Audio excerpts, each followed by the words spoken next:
Hello అండి. నా పేరు హారిక. ఈరోజు మనం జ్యూరిస్ప్రుడెన్స్‌లో what are the measures of civil and criminal liabilities అనే క్వెషన్ తెలుసుకుందాం. లయబిలిటీ అంటే బాధ్యత వహించడం. When a person has committed wrong he will be liable. ఎవరైనా పర్సన్ తప్పు చేసినట్టయితే అతను బాధ్యత వహించాలి. అతనే బాధ్యుడు. Thus liability is the obligation of a person who has committed a wrong.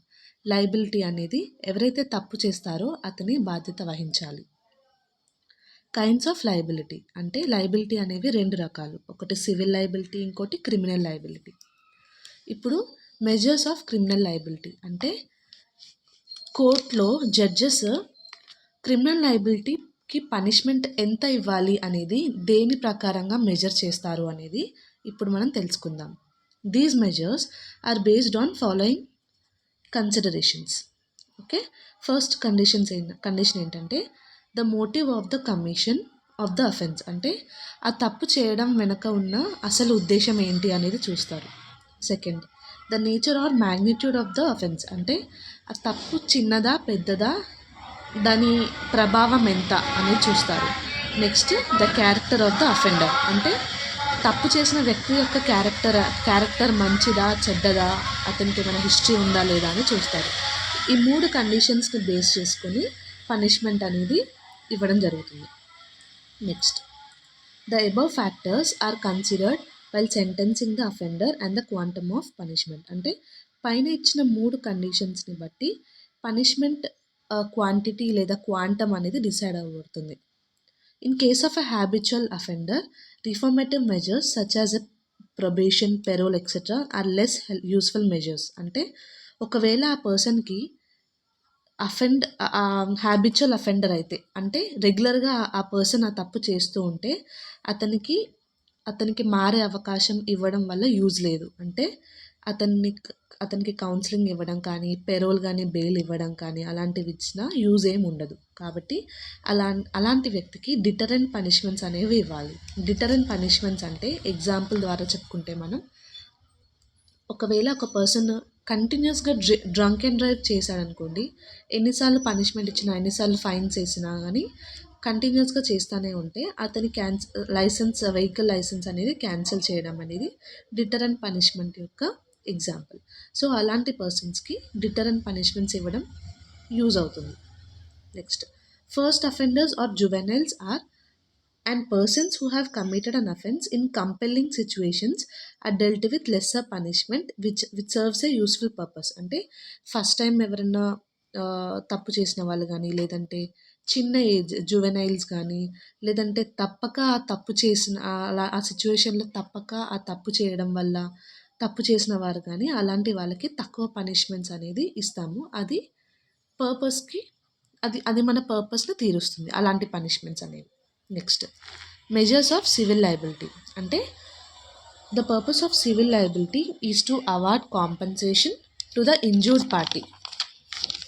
అంటే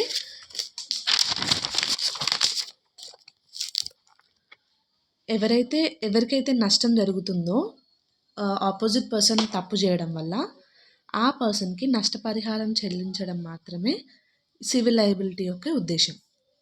The compensation is dependent on the actual loss caused to the plaintiff.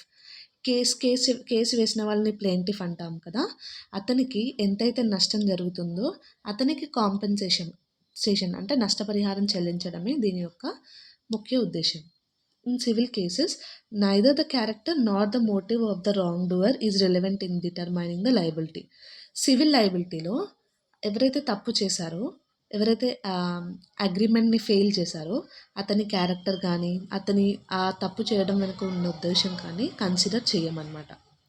It has been held in Hadley versus Baxendale case that the damages will be awarded only for the direct consequences arising out of usual course of business and not for indirect consequences. మనకు ఒక president ఉంది హ్యాడ్లే versus బెక్జెండేల్ అనే కేసులో. ఈ కేసులో కోర్టులో ఏమని rule చేశారంటే, ఎప్పుడైతే డ్యామేజెస్ అనేవి రెగ్యులర్ కోర్స్ ఆఫ్ బిజినెస్లు జరుగుతాయో అప్పుడు మాత్రమే మనము డ్యామేజెస్ అనేది అప్పుడు మాత్రమే మనం యూజువల్ కోర్స్ ఆఫ్ డ్యామేజెస్ అని ఇస్తాము. స్పెషల్ కేసెస్‌లో ఇవ్వము అని ఎగ్జాంపుల్ దీంట్లో మనం ఎగ్జాంపుల్ ఏం చెప్పుకోవచ్చు అంటే కోవిడ్ అని చెప్పుకోవచ్చు. కోవిడ్ టైంలో ఫర్ ఎగ్జాంపుల్ ఒక పర్సన్ కోవిడ్ లాక్‌డౌన్ టైంలో ఒక అగ్రీమెంట్ కుదుర్చుకున్నారు వేరొక పర్సన్‌తోని. ఏమని? మనీ ఇచ్చి ఒక మెటీరియల్ తీసుకురమ్మని చెప్పారనుకోండి. లాక్‌డౌన్ వల్ల అతను మెటీరియల్ తీసుకురాలేకపోయాడనుకోండి.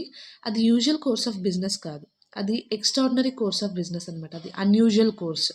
కాబట్టి ఆ కోవిడ్ టైంలో అతను మెటీరియల్ చెప్పిన టైంకి తీసుకురాకపోవడం వల్ల అతనికి ఎంత నష్టమైతే జరిగిందో, అంత నష్టాన్ని ఆ అవతలి వ్యక్తి తీర్చాల్సిన అవసరం లేదు. ఎందుకంటే అది యూజువల్ కోర్స్ ఆఫ్ బిజినెస్ కాదు కాబట్టి. అదే కోవిడ్ లేని టైంలో అయితే చెప్పిన టైంకి, అగ్రీ చేసుకున్న టైంకి గనక మెటీరియల్ అందించకపోతే, అప్పుడు అతనికి ఎంతైతే నష్టం వస్తుందో అంత నష్టం మాత్రమే అవతలి వ్యక్తి పూడ్చాల్సి ఉంటుంది. సో, దాన్నే యూజువల్ కోర్స్ ఆఫ్ బిజినెస్ అంటారు. సో, మనము ఆన్సర్‌ని ఎక్స్‌టెండ్ చేయాలనుకుంటే హ్యాడ్లీ వర్సెస్ బగ్జెండేల్ కేస్‌లో అని మనం యూజ్ చేయొచ్చు. ఈ కేస్‌లో క్లియర్‌గా నేను ఇక్కడ మెన్షన్ చేశాను చూడండి. అప్పుడు మనకు దీనికి రిలవెంట్ కేస్‌లో మా సివిల్ లయబిలిటీలో మనం రాసుకోవచ్చు. Thank you.